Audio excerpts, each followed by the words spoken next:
Hello everyone, Mipa here, trying to make your Monday a little better and maybe even something to look forward to. We are here with something a little bit different than what I usually do, and you may be looking at what I am drawing here and wondering, Mipa, what in the world is this? And it is what I did for a project for my marketing class last year. Now, for me, I did this project a while ago, but I'm only sharing it now just because this is when it fit into the uploading schedule. So, let's get into the story of what in the world this is. In my marketing class, it obviously taught us about marketing, making products, how to sell it, how to make people want to buy it, that kind of thing.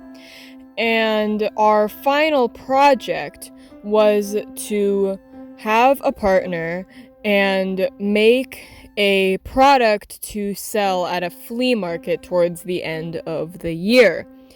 I partnered with somebody I'm going to be calling Duck Dealer because that's what I essentially called them for this entire project as a joke, and obviously I'm not sharing their real name, so that's who they are. We partnered up and started brainstorming what we were going to make for our product, and Duck Dealer looked at the hoodie I was wearing that day, which happened to be a hoodie from Mariah Elizabeth. And if you don't know her, she has this character named Georgie, who is a pineapple duck. So Duck Dealer saw this and joked, "What if we sell ducks?" And I did not realize they were joking, and I said that's a great idea. And suddenly the joke was real. We decided we were going to make clay ducks that were based off of food or animals. And we just started making a random list, and originally they were going to come with trading cards as well. But then a different group ended up stealing trading cards before we could patent it, so we weren't allowed to do that. So instead, because I really wanted to draw these ducks, I just wanted an excuse to, we ended up also making cards that would just go with the ducks and match, which I don't mind. It gave me a lot less work in the long run. So what you see here is the drawings of the ducks and the cards. The main part in the middle is what was on the front of the cards. To the right, you will see what was on the back of the card. And to the left, you will see the clay duck that I actually made. And these ducks, they took way too long. I did not realize how long they would take. I just really wanted to make something out of clay and sell it. I thought it was really fun. So that's what we ended up doing. I also took some in-progress pictures in planning for making this video. So here you can see all the aluminum that is inside of these ducks, because I didn't want to use all of my clay on it, and I didn't want them to be super heavy, so this aluminum is what was inside of them, and I put the two pieces together with toothpicks to make them better. I tried doing it away without toothpicks, and I absolutely hated how it looked because its neck was just too big. Overall, that duck was just too big. I still have it because we didn't sell it. I didn't bother to fully paint it. I really feel bad for it because it's just sitting unfinished on my desk. But this is what we went with. This is what I liked. And then I sculpted all of them, as you can see here, and that took absolute ages. I sculpted for numerous hours over a weekend, and finally got all of these ducks complete. So then I had to let them all dry, and they took up my entire desk, that drying rack I had them on, so I couldn't be at my desk while these were in progress. And then I had to paint them all, and I don't have a full shot of all of them painted, I don't believe, so you're just seeing the individual images as the cards go by. I hope you don't mind. And once I had them painted, I shoved them all in a bag and brought them to school to show Duck Dealer, and they loved it. I was so glad because I was really scared that he wouldn't like it or they would look weird or something, but they loved it and it went well. So we had a product we were going to sell. And then we also had to package them. That's right, we had to design a product and packaging.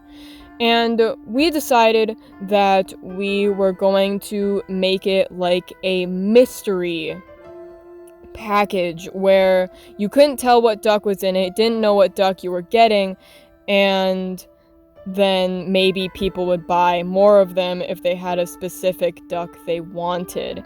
And because I had all of these drawings already, I was able to bring my tablet to just show people all the drawings I made and say, these are the ducks you could get. And that was the plan, because I have seen people firsthand get sucked into the, oh, there's this collectible thing, I want them all. So then I hoped that maybe other people would fall for that and then buy more ducks. And that was our master plan. So this is the packaging so that you couldn't see all of them. And then they were in the little bag thing on top, and then the card was in a little envelope on the bottom. And a lot went into it. We even had to make this entire stand to sell at the flea market. I should have a picture of that to show you here. And a lot went into it.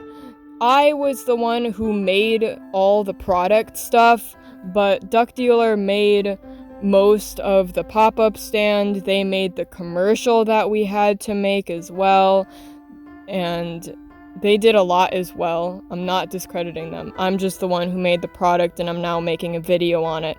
But then came the day of selling. After like a month's worth of work, it was time to see if people were willing to buy our product. And we were anxiously sitting at our stand at our school library, waiting for the people to be sent in, and finally it happened. There were supposed to be 3 rounds of selling, and you could change the price in between them. But instead what happened is we sold out in the first round in a matter of minutes. People ended up really liking these ducks.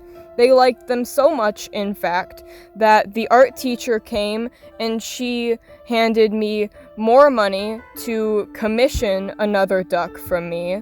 And then when we got back, one of the other groups, there was this senior that really wanted this whale shark duck from the beginning, from the moment we wrote it down. So then he gave me real money to make him another duck. So I agreed because he wanted it from the beginning, and I felt really rude not doing it for him. So I took the money, and then I got to my locker, and people were asking me how the selling went. And I told them it went really well. I told them what I told you guys, and they said, "You're making more ducks? You're selling more ducks?" And I said, "I guess." And suddenly, I had even more ducks I was supposed to make, as my friends started handing me even more real money to make them more ducks. And I couldn't say no. This was business. And I was both really happy that people wanted to buy the ducks, but I was also so distressed, because I remembered how long it took to make the first 10 ducks, and now I had to do it 5 more times. But it made my friends happy, so I did it, and I gained more money. And I actually didn't accept payment from one of them because I ended up using the duck as a conveniently timed idea for a birthday gift. So, thank you to that person for helping me out with that. But once all of those ducks were delivered, my duck dealer journey was complete. Or at least, so I believe. Some of my friends have told me they might order more ducks next year, and I mildly fear, but alas, it is what it is, and this is all I have to tell of the tale for now. So, thank you for listening to my quite random video topic this week, and I hope you all enjoyed. And even more so, I hope you all have an amazing week, everybody. Goodbye!